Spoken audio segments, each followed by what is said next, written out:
Welcome back. I hope you found the first part useful on how to expand the mind and see ourselves and our clients through the lens of trauma and how helpful that is. And now on to the second part of healing trauma and working with it ethically and effectively, which has to be the integration piece, because without integration, the information on its own is meaningless and it just won't work. Everyone who works in the mental health field needs to know that actually integration is the most important element of working with people with trauma, which means most mental health presentations. Because addiction, eating disorders, obsessive compulsive disorder, anxiety disorders, and depressive disorders, and I hate using the word disorders, mostly come from some form or another of trauma and a nervous system that needs realigning and historical events that usually need swimming towards, not away from, and things that need processing and dissolving. We need to befriend the body. And with trauma and mental health presentations, what you often find is that too many of us haven't been comfortable in our bodies for a very long time. We often prefer to stay in our heads and not feel too much, as it can feel scary and at times very choppy and out of control down there. But work with the body we must, because that's the vital part of healing trauma. It's what we need to reconnect with slowly, gently, and compassionately. And navigating the waves requires both skill and practice and experience. And usually it needs a really good swimming instructor alongside too. Someone who can help us learn to stay present in the body, to slowly begin to acknowledge, tolerate and validate emotions.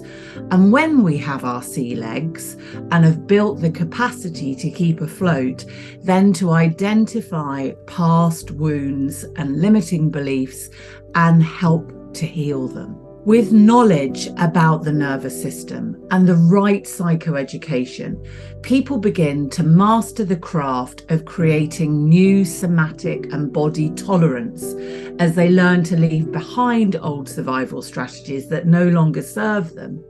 In befriending the body, we also build a more robust self-care routine, whilst letting go of old self-defeating habits, fostering an inner deeper relationship of trust, beginning to respect the present moment self, what we call our wise mind or our adult, the part of us which enables us to be able to swim more safely in the sea of our body and our somatic system. Because we become tethered to our real adult present moment self, who can ride the waves and weather the internal storms much more effectively.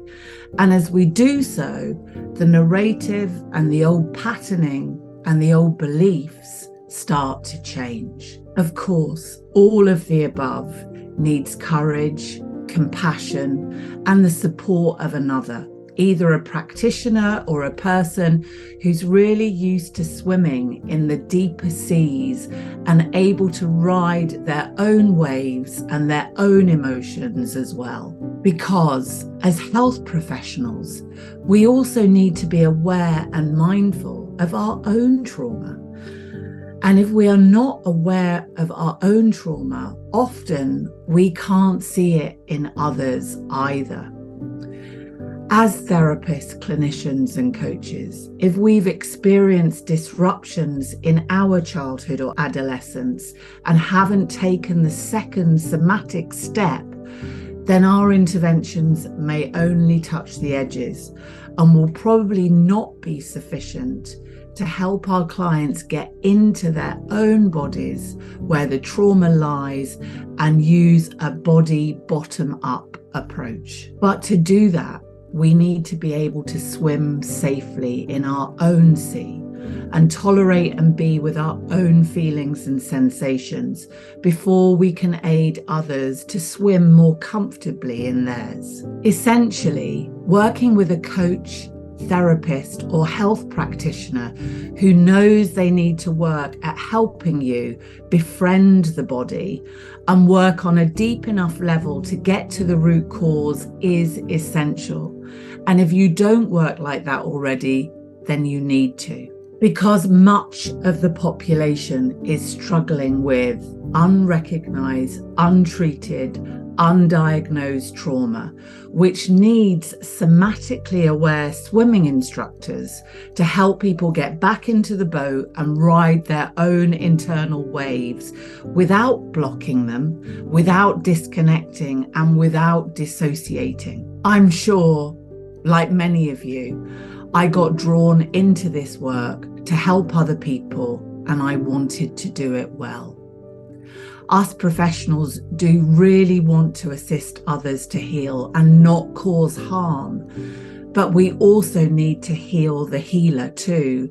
And what can draw us into the work is that we are also wounded in the first place.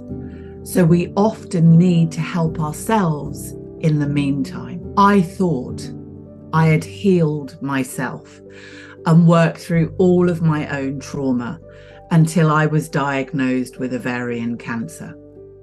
Unbeknownst to me, it appeared that another layer of pain had emerged, and I was at a healing workshop diving down into the body when an old memory popped up. I was a bit shocked because I thought I'd completed that piece of work previously. However, there were telltale signs that there was yet more to process on this memory. Like there was still shame in the child part of me and an inability to truly find my voice in all occasions. So I returned to therapy and I did a further stint of EMDR therapy, which is eye movement desensitization and reprocessing, a trauma healing modality, just on this one memory. And boy, did my body want to release. I was able to report what had taken place to the authorities finally. And in that regard, I found another part of my voice back. It was about coming into the body, doing a body-based therapy, not just talk therapy or mindset work. It just doesn't work with trauma.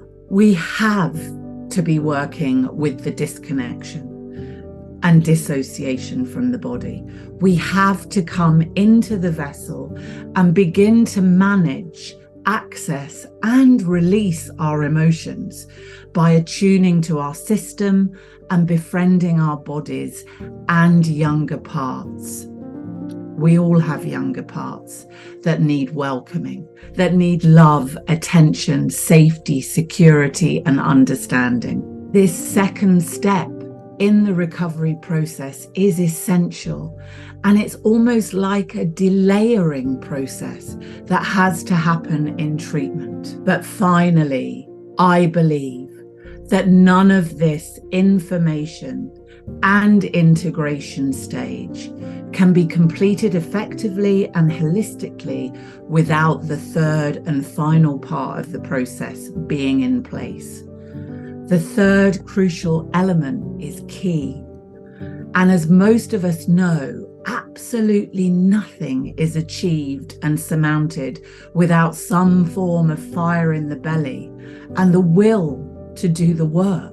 So please watch video 3, the final video of this small mini series, to see how the last piece of the story has to be incorporated, what the third part is, and why it's so important. Hope to see you then. Take care, and thank you so much for watching.